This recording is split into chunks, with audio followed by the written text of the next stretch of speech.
Well, welcome everybody. It's a great day today, and as our social distancing is easing and the plants are feeling more relaxed about that too, it's a great day. So today I welcome everybody to say we're really going to talk about camellias, and we're going to try and demystify some of the uses and try and rekindle that popularity for them. The other, we have a few treats for you today as well. We're going to go through a wonderfully established garden that was put in. We're up at Convenor, if that's pronounced correctly. Is that right? Convenor. Okay. So so it's going to be a great day. John Robb is the actual, which I'll introduce in a minute, is the plant breeder extraordinaire and horticulturist who's going to give us some insight into camellias and how we use them. Also, as we go a bit later, we'll show you through this beautiful botanical gardens that Bob Cherry first developed in around about 1970, it'd be fair to say, around 1970. So, and we'll have a great walk through that botanical garden. So just right now I'd like to introduce you to John, if I can. Thanks, Dave.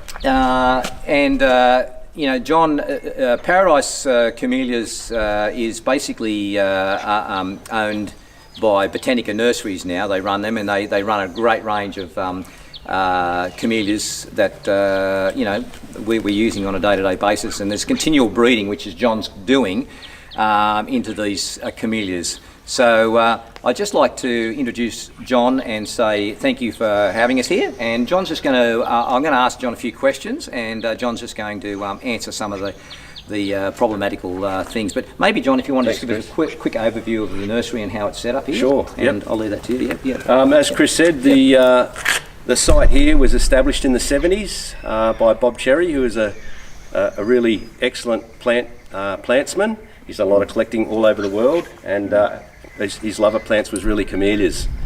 Nowadays, this site is really divided into three different businesses. There's Paradise Nurseries, which is part of that Botanica group of nurseries. There's Paradise Seed, which is still Bob Cherry and myself doing the plant breeding and development work. And there's Paradise Botanical Gardens, which is really a special garden created by Bob Cherry that contains lots of rare and unusual plants. And that's what we use to test all these plants once we've bred them to make sure they'll perform in Australian gardens. That's really, really important. Yeah, that's great. It's great. John, I just wanted to say today a lot of people have, with the camellias, they've really, the popularity, in my opinion, seems to have waned a lot, and people are unsure about how to use them in small spaces, unsure about how to use them in pots, are frightened with the water problems that they're going to be issues. And I just thought maybe in a few short sentences or explanatory notes, we can sort of just let people know that with a lot of these new camellias today, that they are adaptable into small spaces. They are extremely drought hardy, and the other thing about it is, the designers out there don't lose touch with fragrance, scent, colour, movement, all those things. And let's become, let's continue to use some of these plants and don't put them in the too hard basket. So, John, if you want to answer some of those things for actually inner courtyard gardens and things and how we do it. Over the course of our breeding and development, we've come to a point at the moment where there's really three different focuses we like to put on camellias. One is a more compact growing camellia that can be suited for that patio pot on the veranda or balcony, or just in a large show pot in your barbecue area. And we have a range which we can look at later called the petite range, which have small leaves, small flowers, and they're perfect to that sort of up to 1 metre flowering shrub. Tough as nails, drought hardy. Don't be afraid to prune them. The second thing we identified just through talking to the public is that houses are getting bigger, house blocks are getting smaller, and people have smaller garden beds generally. So we're also working on a range of camellias called slimline camellias that are very, very narrow in their growth, very, very upright, and have heaps and heaps of flowers. So for a small place, you get tons of impact from those narrow growing camellias. The last range that we've been working on at the moment is a very fast growing range to meet that landscape requirement where someone says, I've got a water tank out the back, I want to cover it really quickly, or I've got a neighbour who looks over the fence, I need something fast. So they're the three ranges that we're sort of looking at.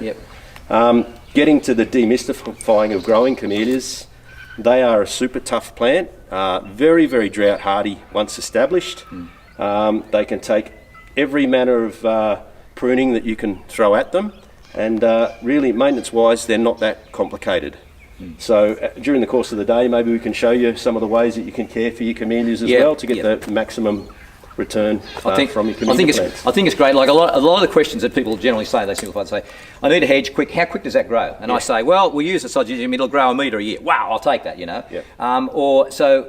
With how far behind the line is a quick growing camellia today as far as that per year? Is it going to put on 500 mil a year? These newer, faster growing ones will easily do that. Easily. From half a metre up to 1 metre per season in growth for some of the faster growing ones. But generally the question that we'll get, I want it really fast and I only want it 1 metre high. Exactly, The consumer or the landscape designer needs to recognise that there's lots of different varieties and they have different rates of growth and they can fit different applications. So sure, you can get a really fast growing camellia that you can probably keep to 1 metre, 1.5 metres, but you're going to have to do some work on it to have that. If you want something lower maintenance, you've got to get a slower growing one, so it's going to take longer to get to that height, but it will be easier to maintain once you get there. So they're very versatile and can be used in many different applications in the landscape. I think a lot of things too is that horticulturally, or a lot of the people don't realise that just initial or continual tip pruning of those is the difference between a camellia actually flourishing and growing and supporting and things like that.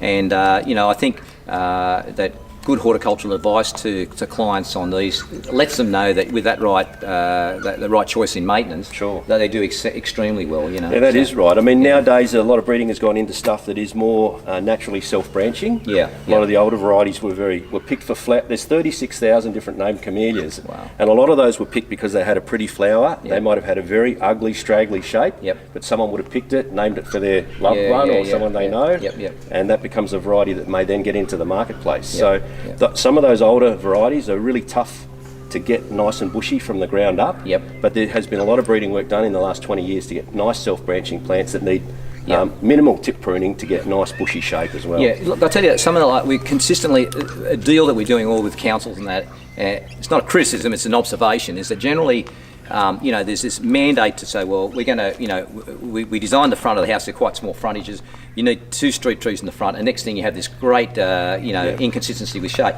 The other thing about it is some of them, a lot of times, they're specifying native plants, and not always, but a lot of the natives are actually too hard to control in small spaces. Not that they all are, but a lot of them are. But so camellias would actually get into that point where they can actually cope with quite small space as well.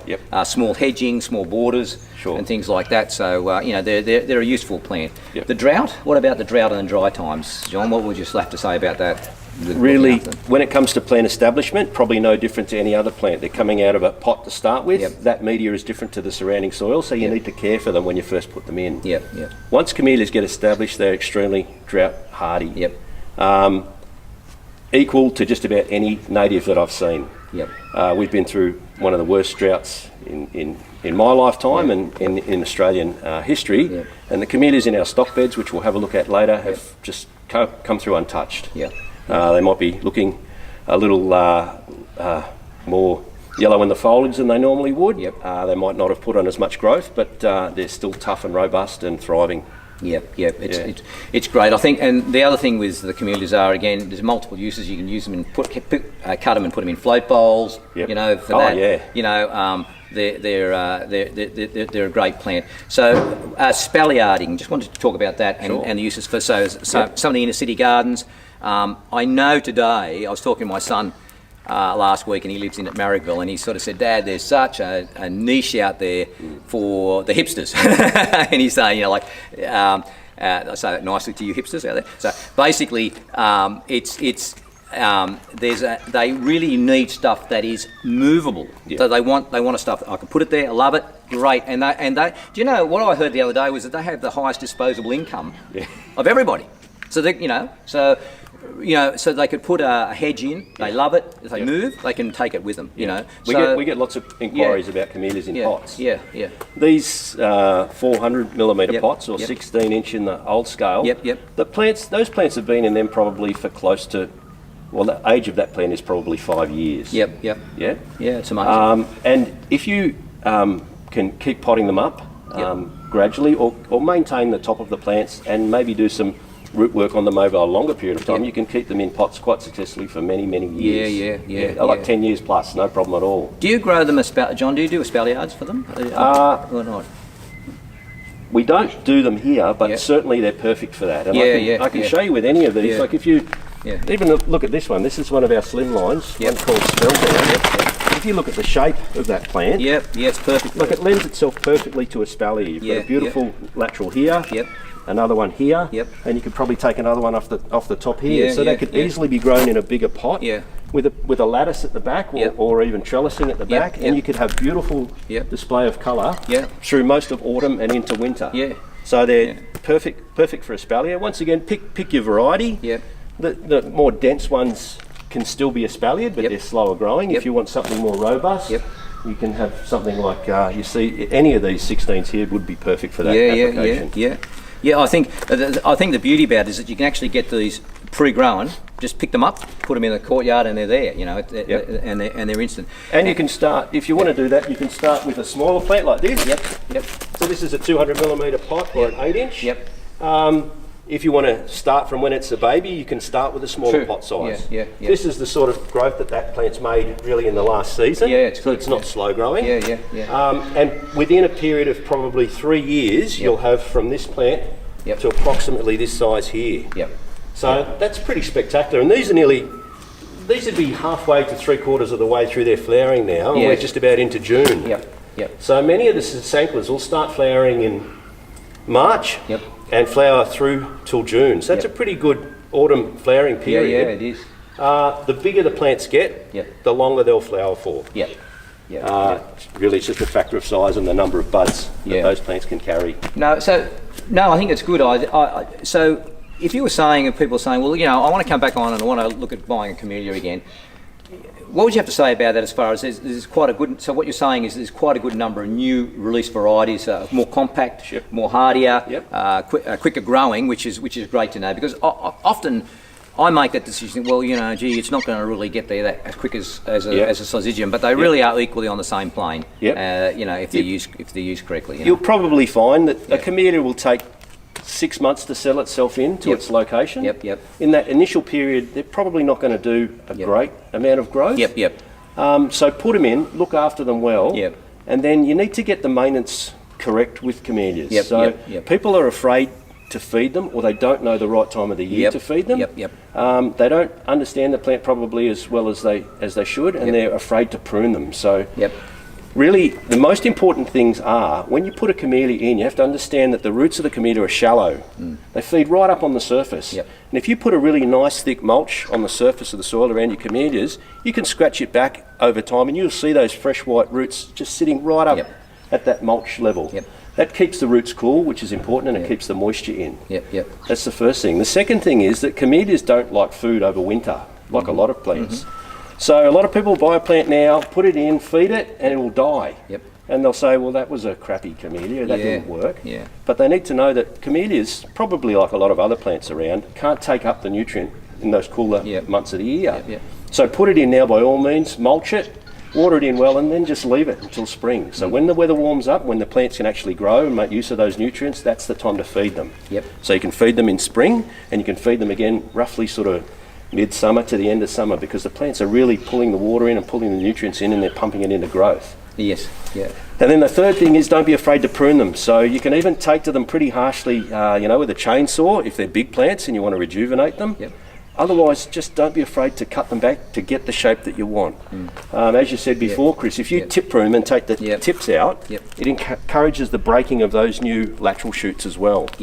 The reason for that is there's hormones in those tips that tell the plant keep growing up. If you take them out, then the side laterals then have a chance to emerge. So tip pruning is important, but you can cut them pretty hard. So if you had a plant like this and you wanted to keep it lower, you wouldn't be afraid to cut it off right down low in half here, and then you can manage that part of the plant that's down lower. And we might cut back a few pretty hard later on in the nursery and do some espalier work and just show people what they can do with them. I got a quick question is that a lot of people gone off the camellias because they get, you know, they get either bud ball or bud drop. Okay. So, and then people say, well, I'm not going to have the camellia because it's always dropping the flowers all the time, you know. And to me, you know, so, you know, basically we're either in correct me if I'm wrong, whether in a too wet or a too dry soil with it. So what do you find is the best deal to actually stop that from happening? Okay, well, with that balling, often it's a legacy of very old varieties of japonica that have super double flowers. So in that bud, there's a huge mass of petals that have to push out. If that plant can't get enough moisture in to push those buds open, they won't open. They've got bud scales around the outside that hold them together, and they just won't come apart. So the flower gets trapped inside there. With sasanquas, it's less of an issue because, firstly, generally they're less double. But secondly, they're pushing those flowers out during autumn, which is still a warmer time of the year as well. And the reason probably why Bob started focusing on sasanquas in the beginning is because there's a disease of camellias called petal blight, which we don't have in Australia. Needs an overwinter period before it will damage the buds in spring. So if you've got sasanquas, they're flowering in autumn well before winter. You never have to worry about those issues. So Is it the same petal blight with the azaleas, the rhodies? No, it's different petal blight. It's specific to camellias. But we're lucky, good border force. We don't have those problems here. That's a good. So balling with sasanquas is usually not a problem unless the plants generally are too dry. Too dry also, it just means that they can't push those flowers out of the buds.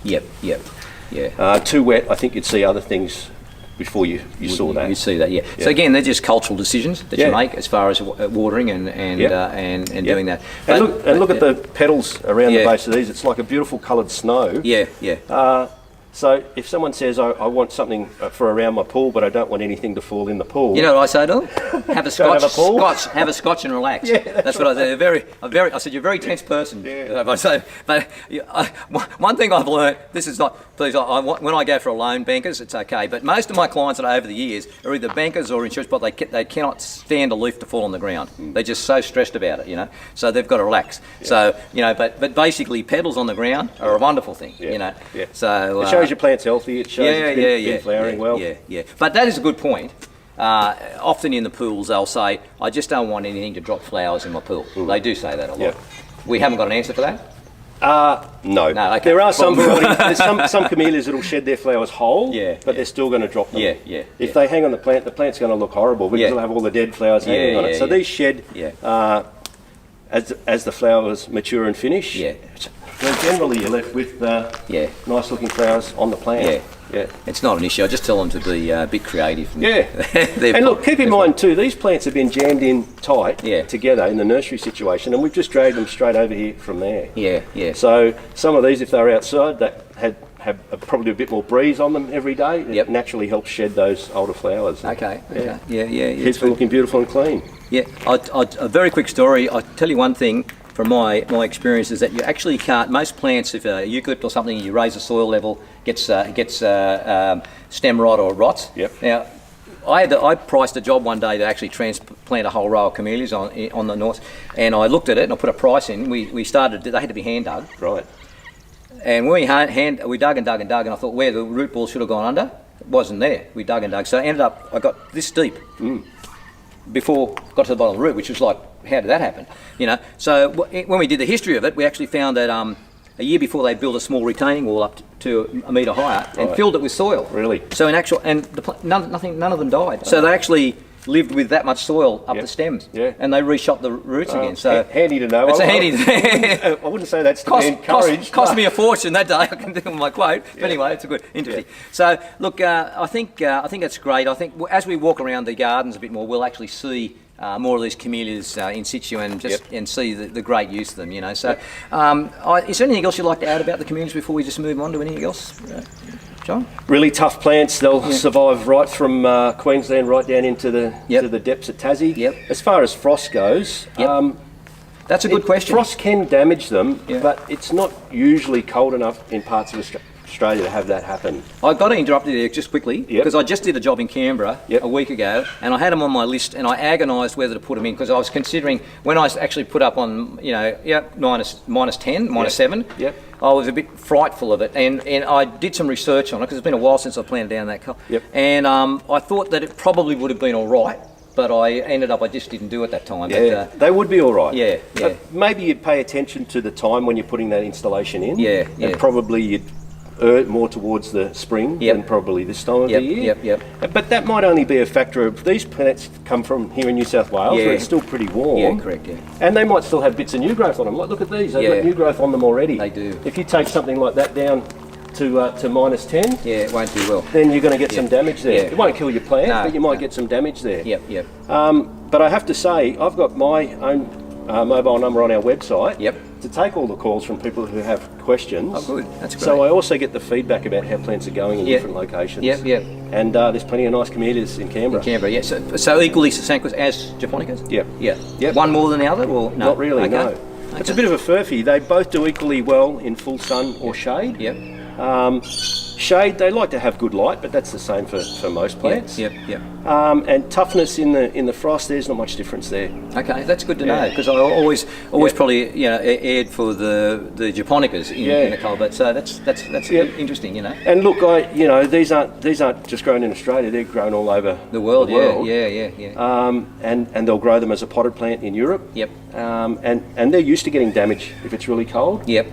They pay more attention to whether the plant will survive that, because Correct. they're going to enjoy that through spring and That's true. summer and autumn. Yeah, yeah. So Yeah, no, it's a good don't be afraid to put them in some cold spots. Just protect them Yep. initially. Yep. Then you're going to have your best chance of success. And once they're acclimatised, they'll do much better. Should be fine. One second last question. Yep. I just want to let people. A lot of people ask me what happened to Camellia reticulata. Yep. And they're an amazing large flower there, and pretty much when I go out buying or I try to specify them, they say, well, we don't have them anymore. Yep. So is that can we find them? Are they available? Or They are, but our industry has changed, and those plants which are harder to grow Yeah. are not as popular anymore. Yeah. Once upon a time, there were nurseries who were prepared to go to the effort of grafting different varieties so that you could have a wider range. Yep. But reticulatas generally perform best as a grafted plant. Yeah. They will still strike on their own roots, Yep. but you'll get larger losses, so a higher percentage of losses. So therefore, the price Yeah. of the remaining plants starts to go up. Yep. So really, they've gone out of popularity because of production issues rather than their beauty. And there's still some that you can propagate. You'll still find them around. Yep. They're just a harder grow. Yep. Consequently, they're more expensive, and then Yep. you get to a decision: do you want to pay Yeah. X amount for this, or 2x for the reticulata that Reticulata, might yeah, be grafted? yeah. So there's probably a market around for it, but it needs specialised or specialist growers. So if we hunted, we could still find them. You can still find Okay, them. that's We can have a look at some in the garden later too. Okay, great. Yeah, it'd be lovely to see that, because they're a remarkable flower, and Yeah. it's one of those things that have been lost.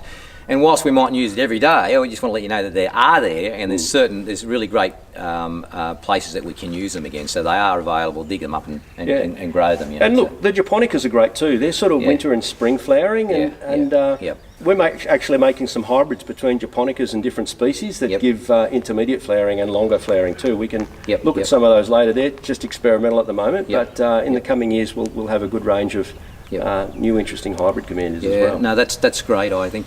Well, look, what we'll do, I think we'll learn most of our things of what's happening out on when we have a look through this beautiful garden in a moment. But just quickly, I just wanted to say that also Botanica Nurseries actually growing a lot of. So if you need any of the Paradise range of camellias, they're all available through, I guess, directly through Botanica or through Paradise Nurseries Yeah, in New yep, South Wales, yep. which is one of the Botanica companies, Which but is- we yeah, have yep. growers of the Paradise range Australia-wide. That's correct. Yeah. So, yeah. So you can and also just some of these new varieties, which I said we buy a lot of them, and I said, why haven't I seen these before? So this is part of it. So there's some really great. Won't go into it in great depth, but there's some really great new varieties of the Rhaphilepsis, the Indian hawthorns. Yep. And I always particularly, we always use Oriental Pearl, or we use, Indicas and the more common varieties, but there's some really great dwarf ones, one called Minikin, which is this one here. It's amazing. Very, very small leaf. I'm guessing, I had a quick read of the tag, although I haven't ever used this one. I think it's probably about half a metre. Yep. Half a metre. So it's a great, they're pretty much indestructible. They've got. I can't comment on the flowering, but I think it's a white flower on that, and it's smaller. And I think the season. I can tell you a bit about those. If Yeah, you like, and please. then there's the other one, which was Maximus, believe it or not, which is another one, which I'm in the dark about, and there's also, I noticed a really great small dwarfer gardenia, which we're always looking for, which is smaller again than what we use. So I'll just let John have a quick word with you about those. Yeah, so Chris, we love our camellias, and we breed lots of camellias, but we also do lots of other shrubs for gardening as well. Really our main breeding criteria is it's got to be easy to maintain, and it's got to be tough and reliable and dependable in Australian gardens. Oriental Pearl is just it's a standout, beautiful, low maintenance shrub. We have another partner to that, which is called Oriental Pink. It's essentially the same dimensions as the Oriental Pearl, with a beautiful pink flower, similar in colour to some of the camellias in spring. And it gets almost a chocolatey brown foliage in the cooler months. Really tough and really, it's a great plant. The two that you've got here are really variations on Oriental Pearl. They're not bred by us, but we market these.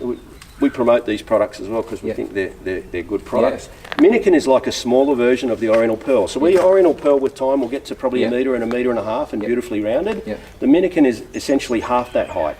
So if you want that smaller, lower growing, under 1 metre, low maintenance hedge, that's a perfect plant. And it grows in the ground exactly like you see it here, so dense and bushy.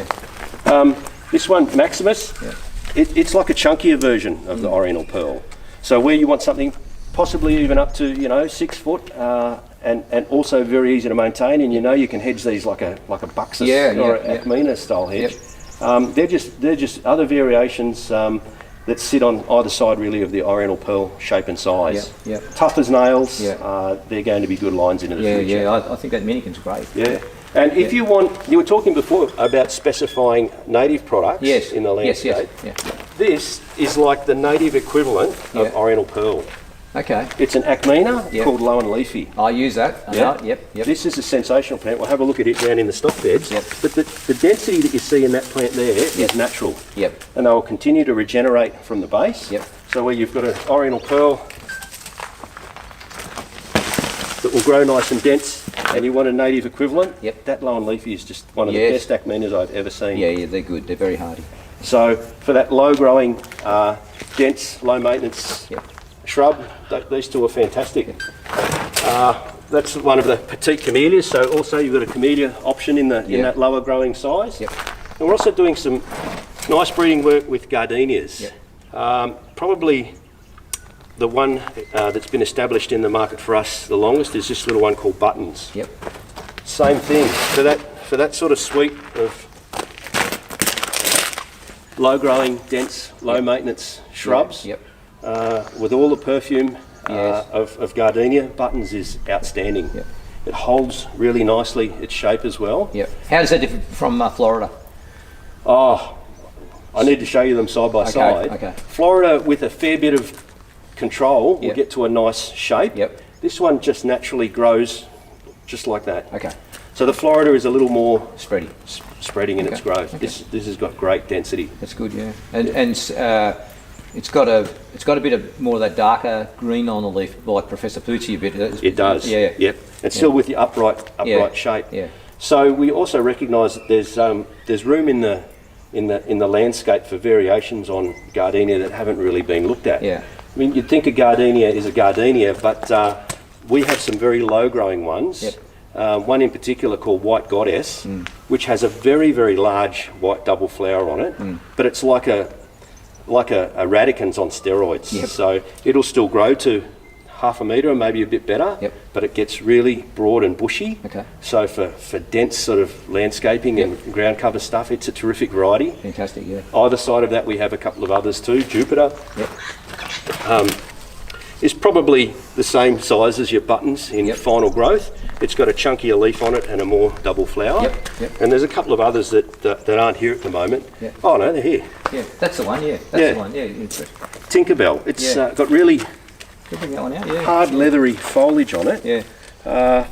And it's just perfect for keeping a really low pot or a little low hedge. That's honestly, density we do heaps, and honestly the question that comes up all the time is, what's going to be small, compact, keeping to that area and hardy. You know, and oftentimes when we were specifying the Floridas and that, they were just a bit too rangy and they weren't compact enough. But if we can come up with things like this and the Minikin in those, I think they fill a great big gap.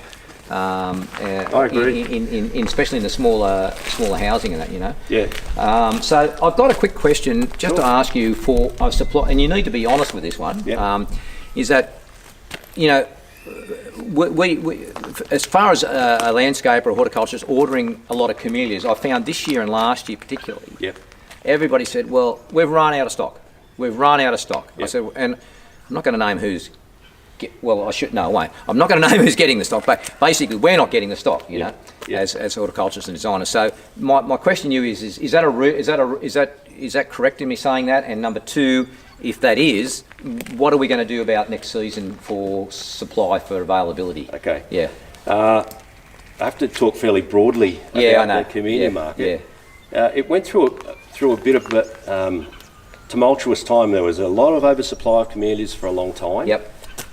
Consequently, and this happens with plants periodically from time to time, you'll have seen it with azaleas and a lot of other things as well. Then the growers who are left will contract down their production, and then it'll get to a point where they start to run out, and then that needs to grow again.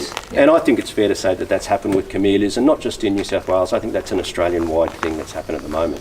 Okay, what I've got to do, I'll be a bit more pointed about it, is that, without being pointed, is that is the industry in general suffering because of an over-imbalance of other suppliers to other suppliers? So what I'm saying is, you know, I think it's just a shortage of production. It's just a shortage? Okay. Okay, we'll live with that one. Okay, so I mean, I think that's good. So what's next year look like then? That's more of a question for the growers rather than the breeder of the product. But I think it's pretty safe to say that there's good volumes coming through in New South Wales. I think that's fine. Dave, you might need to get that. So. The wind has come up. That's all right. They're going to keep going. That's all right. Let him go. Let him be. So no, I think you're quite right. It is. No one wins when you run out of stock. But I think you'll find that in New South Wales particularly, and Phil, of course, could speak to this as well. That's all right. It's an earthquake here. It's like sorry. I think Paradise Nurseries, it's no secret, are expanding their production, so they'll have a greater capability to supply that New South Wales market in the future. That's fantastic, mate. That's great. Look, I hope that's been a little bit of an insight into some of that, into the communities. I just encourage you to. There's a great resource here with John to basically ring. We can make those details available on our website, and we'd encourage you to get in contact with us with John and just be inspired to use camellias more. I think they're great plants, and of course always be on the lookout. Hopefully today we can sort of show you that there's certainly a lot more varieties out there. I mean, I came today, didn't know about these, so I'm sure a few others they didn't know about them either. So find out about what's being bred, because the plant breeders, these guys are doing amazing things for Australian horticulture, and we need to encourage our plant breeding, and we need to support our industry. We need to put our money back into our industry, and we need to continue to grow and be innovative and come up with these solutions. So I thank you for that. So we'll cut back and we'll catch you in the garden. Thanks. Thanks, Chris. See ya. Thanks, John. Thanks, appreciate it.